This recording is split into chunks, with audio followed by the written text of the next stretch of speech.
दोस्ती है, दोस्ती थी, दोस्ती रहेगी। मैंने एक अखबार के पोर्टल पर पढ़ा, मैंने तत्काल एसपी लखीसराय से बात किया कि मामला क्या है। तो उन्होंने कहा कि हमको भी अभी जानकारी, चूंकि तुरंत की घटना थी, उनको जानकारी मिली, कर तथ्यों का तहकीकात कर जो भी प्रशासनिक दायित्व है उसका हम अनुपालन करेंगे। कौन आई बंगला पर सियासत क्यों हो रही है भाई? राजनीतिक कार्यकर्ता बंगला के लिए जीता है क्या? लाल यादव की बात आप करते हैं तो फिर सवाल अनंत सिंह पर भी उठेंगे और आपकी बिल्कुल पार्टी के बड़े नेता ने प्रचार किया। बिल्कुल बिल्कुल। अनंत सिंह को राष्ट्रीय जनता दल ने भी टिकट दिया, कांग्रेस ने भी दिया, आपने भी जदयू ने, दिया। हम जदयू ने भी दिया। अब संजय यादव जी के बारे में लोग क्यों नहीं पूछेगा आपसे भाई? आप पलायन पर भाषण दे रहे थे, हरियाणा से लाके राज्यसभा बना दिए। क्या यादव समुदाय का कोई गरीब व्यक्ति नहीं था जिसको आप राज्यसभा नामित कर सकते थे अपने परिवार से इतर? क्या भूमिका थी इस पार्टी को बनाने में? इस पार्टी के फंडिंग में व्यवस्था उन्होंने किया, क्या किया? नमस्कार, आप देख रहे हैं 4 PM और मैं हूं अभिषेक मिश्रा। देखिए, बिहार के लखीसराय से खबर आई कल। बिहार के जो डिप्टी सीएम हैं विजय सिन्हा, उनके स्वागत समारोह में हर्ष फायरिंग की खबर आ रही है और इसको लेकर तमाम तरह के सवाल उठ रहे हैं। आरजेडी ने भी निशाना साधा है और तो जाहिर है जवाब सत्ताधारी पार्टी को देना होगा। और हमारे साथ जेडीयू के मुख्य प्रवक्ता बिहार सरकार के पूर्व मंत्री नीरज कुमार सर हैं। सवाल उठ रहे हैं सुशासन पर।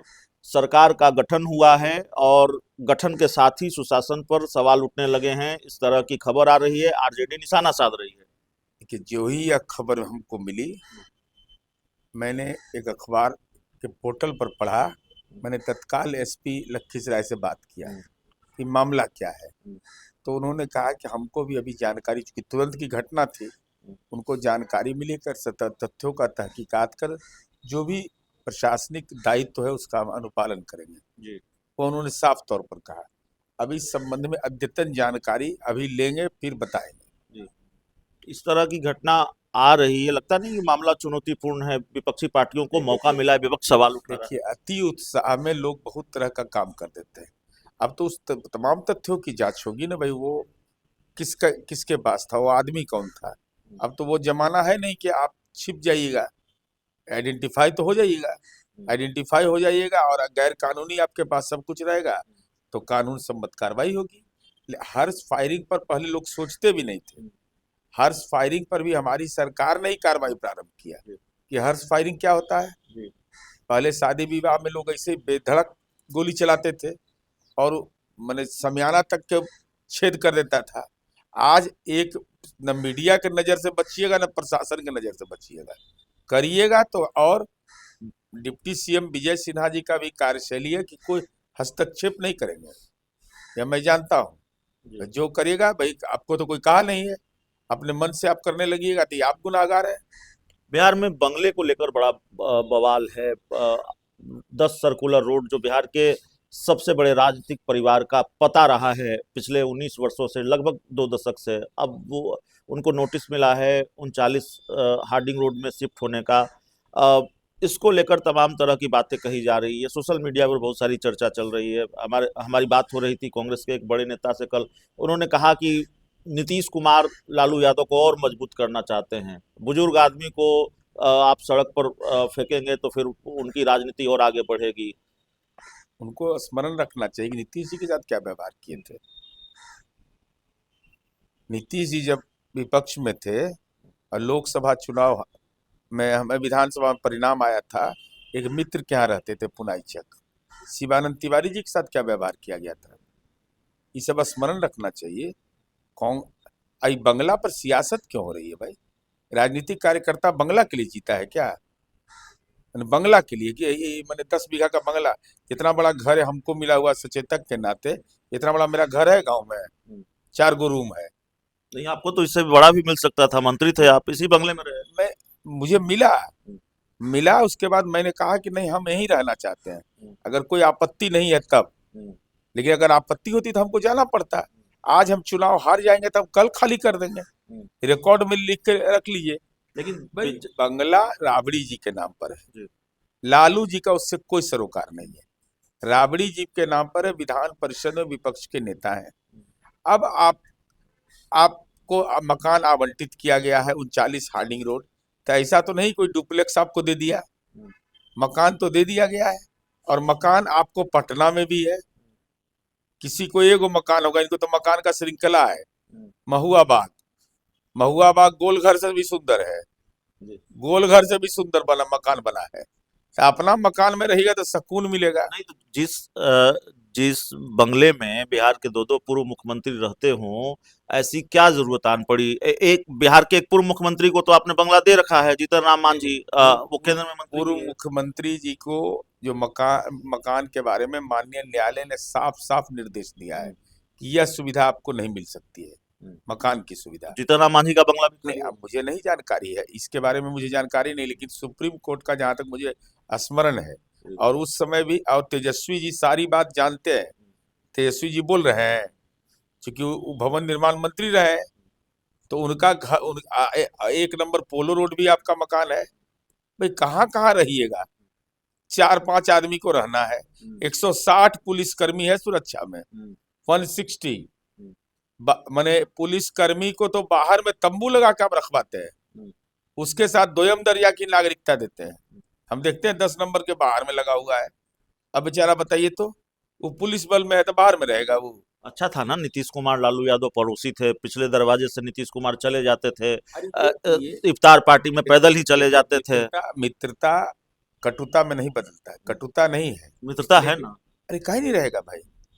क्या अच्छा, ये जितना शादी ब्याह हुआ समय मुख्यमंत्री जी नहीं गए हैं, उससे क्या लेना देना है? उससे उससे तो कोई लेना देना नहीं है। एक दूसरे के प्रति मन में सम्मान, राजनीतिक दुराग्रह नहीं रखना चाहिए आदमी को। दोस्ती बनी रहेगी। अरे दोस्ती है, दोस्ती थी, दोस्ती रहेगी, इस रूप में दोस्ती रहेगी कि एक ही पीढ़ी के लोग हैं, लेकिन राजनीतिक दोस्ती न है, न अभी होने वाला है, न होगी। आखिरी सवाल हमारा है, हालांकि मामला आरजेडी से जुड़ा हुआ है, आप कह सकते हैं कि आरजेडी का मामला है, लेकिन आरजेडी हार के कारण तलाश रही है, हार के कारणों को तलाशने में जुटी हुई है। समीक्षा बैठक लगातार पार्टी की चल रही है, और एक अखबार की रिपोर्ट के मुताबिक, या एक अखबार की वेबसाइट की रिपोर्ट के मुताबिक, आरजेडी के कई जो प्रत्याशी हैं, हारे हुए प्रत्याशी, वो संजय यादव और उनके बनाए गए सिस्टम को ही हार के लिए जिम्मेवार मानते हैं। देखिए, हालांकि राष्ट्रीय जनता दल का अंदरूनी मामला है, लेकिन मैं यह समझता हूं कि विपक्ष के नेता तेजस्वी यादव राजनीतिक एजेंडा तय करने में विफल रहे। आप कह रहे थे विकास नहीं हुआ है 20 वर्ष में, तो पहला असत्य तो बोल रहे थे, 37 महीना आप सरकार में शामिल थे, तो आप असत्य बोल रहे थे। आज जिस बोल रहे थे पब्लिक को, वो अपना गांव में देख रहा था कि गली बन गया, हमारा मुख्य सड़क जुड़ गया, हमारे गांव में पंचायत सरकार भवन बन गया, विद्यालय बन गया, हमारे घर बिजली पहुंच गया। तो विकास पर आपकी आलोचना ये अस्वीकार कर दिया जनता ने। दूसरा, आपने यह कहा कि हाँ, बिहार में लॉ एंड ऑर्डर ध्वस्त है, कुशासन आ गया। तो देख रहे थे लोग रात में घूम रहे हैं, दिन में घूम रहे हैं, बेटी साइकिल से निकल रही है, नौकरी में जा रही है, तो लोगों के बीच ये संदेश गया कि भाई ये तो विकास के मामले में भी फर्जीवाड़ा कर रहे हैं, कानून व्यवस्था के मामले में भी। फिर आगे बढ़िए, आपने हर एक परिवार में नौकरी देने का वादा किया, अब चुनाव के समय नहीं बोल रहे थे, लेकिन आप बताइए तो ये कहीं से कॉन्स्टिट्यूशन में संभव है? इस संविधान में से आरक्षण को आप धत्ता बता रहे थे, पूरे आरक्षण को कैसे होगा भाई? जाति सर्वे की रिपोर्ट आ गई, हर एक सामाजिक समूह को रिजर्वेशन मिला हुआ है, तो रिजर्वेशन का हक छीन लीजिएगा। एक दलित के घर में 4 गो अगर पढ़ने वाला है तो उसको नौकरी नहीं मिलेगा। ये क्या मतलब हुआ कि एक परिवार से एक आदमी को नौकरी, सरकारी नौकरी? ये तो कोई मूर्खता भरा ही कोई संदेश दे सकता है। चौथा, मैं देख रहा था कि कह रहे थे कि भाई अब उद्योग बिहार में नहीं लगा है, तो लोग पूछते थे कि भैया ये क्या है? आप यह कह रहे थे कि जंगल राज आ गया, तो रितलाल यादव को उदाहरण के रूप में देख रहे थे कि लालू जी प्रचार करने जा रहे हैं उसका, जो आदमी जेल के अंदर बंद है। नहीं, रीतलाल यादव की बात आप करते हैं तो फिर सवाल अनंत सिंह पर भी उठेंगे, और आपकी पार्टी के बड़े नेता ने प्रचार किया। बिल्कुल बिल्कुल, अनंत सिंह को राष्ट्रीय जनता दल ने भी टिकट दिया, कांग्रेस ने भी दिया, आपने भी दिया। हम जदयू ने भी दिया, लेकिन जदयू ने कभी भी बचाया नहीं।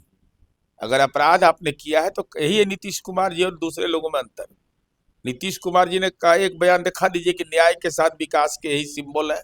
आई इनका हम बयान दिखा देंगे कि सामाजिक न्याय के यही सिंबल है। यही अंतर है, यही अंतर है दोनों में। अगर हम भी गुनाह करेंगे तो जेल जाएंगे, वहां गुनाह को छिपाया जाता है। अब संजय यादव जी के बारे में लोग क्यों नहीं पूछेगा आपसे भाई?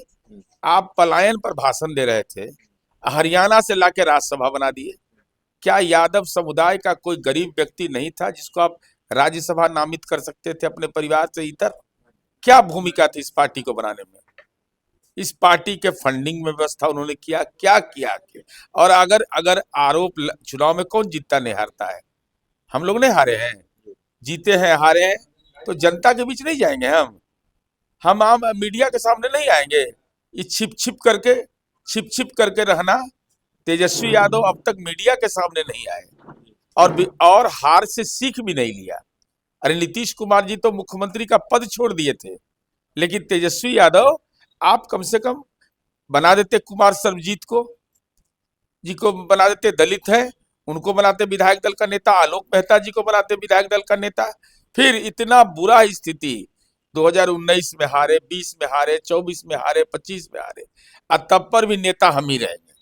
ये कोई मतलब है इसका? तो देखिए, हमारे साथ जेडीयू के मुख्य प्रवक्ता नीरज कुमार थे। इस पूरी रिपोर्ट में इतना ही। बहुत बहुत धन्यवाद।